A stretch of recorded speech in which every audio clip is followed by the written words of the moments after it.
Good morning, students. Now in this video we will actually start about the lesson Is Matter Around Us Pure? Children, before exactly starting the explanation of the lesson, we will talk about some facts or some examples in our day-to-day life. Okay, now some examples I'll give you, like food products, that is eatables, or whenever you go to supermarket for purchasing the grocery.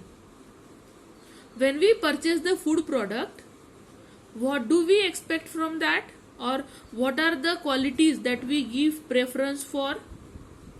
We prefer for the pureness. We prefer for the, what we can say, quality products we prefer.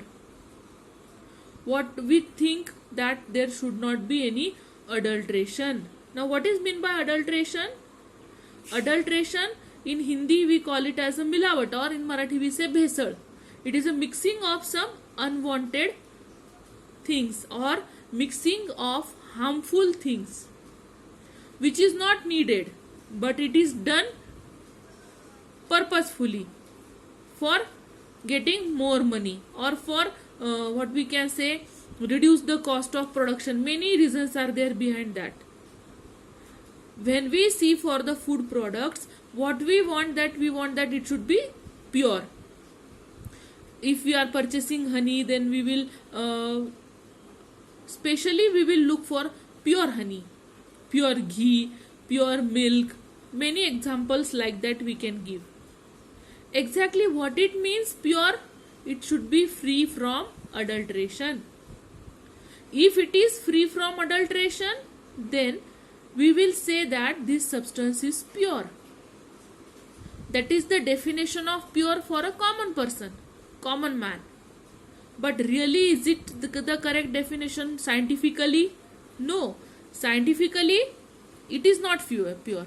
If it is free from adulteration, it is okay, but it cannot be considered as a pure substance. Then, what is the scientific definition of pure substances? The scientific definition of pure substance is which contains single type of particles. Only one type of particle should be there. Again, we will discuss some examples. Here it is given the example of milk.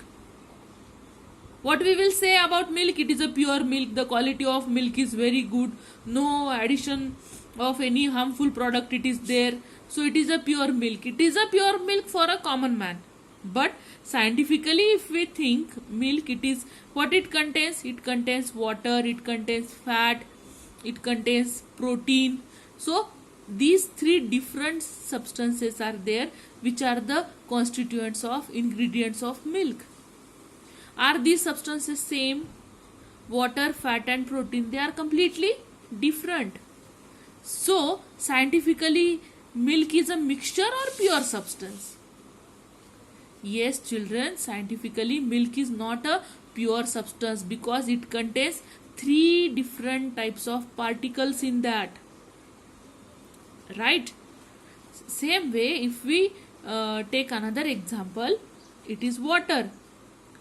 Even if you are saying that this water is very pure from RO, UV filter or like that it is there, but still it contains some minerals and salts added in that. So that way the water is also not pure. Getting? So the definition of pure substance is the substance which contains single type of particles are known as pure substances. Only one type of particle. Getting? Now if we think about, okay, oxygen. It is represented O2. What oxygen contains?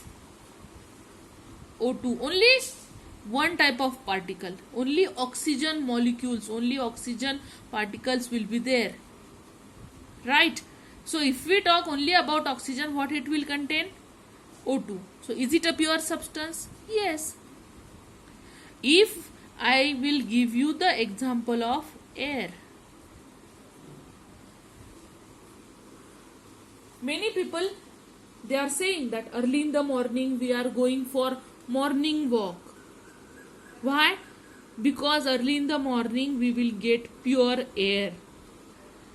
Is it the really true, or is it like that air is pure? Air is not pure. Early in the morning it is just free from pollution or adulteration, we can say. It is just pollution free air. It is not pure air, or it cannot be pure air. Why? Because it contains nitrogen, it contains oxygen, it contains carbon, it contains carbon dioxide, then methane is there. Many number of gases are mixed with each other. So, is they are one kind of particle? No, different particles are there. As they are different particles, how it can be a pure substance then? So air is a mixture or pure substance? Right, it is a mixture. So now we will start with the definition, exactly what is the what we can say distinguishing between pure substances and mixtures. First we will start with pure substances. Pure substances, here we can see they are divided into two types, elements and compounds. Now what are the elements? First we will talk about elements. Elements are the substances which cannot be divided further.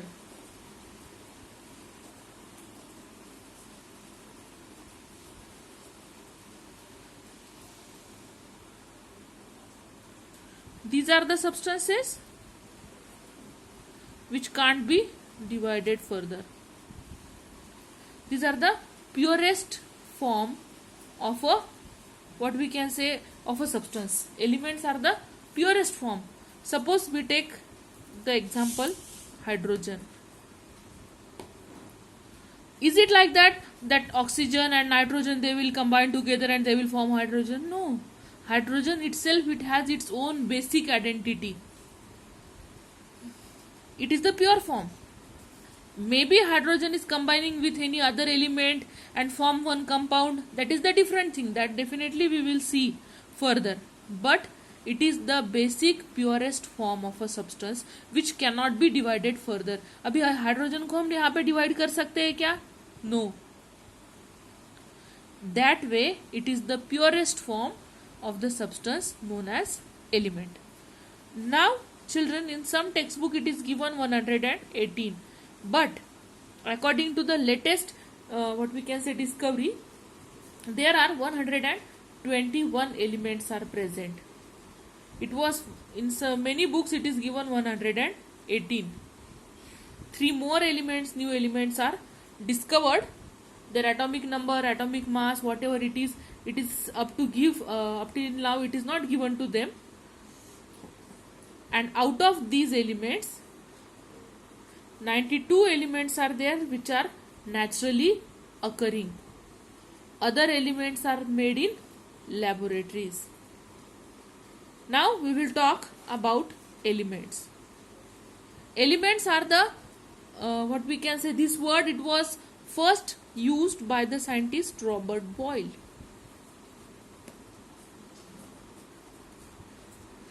Robert Boyle used first time the word elements. These are the basic building blocks of a substance.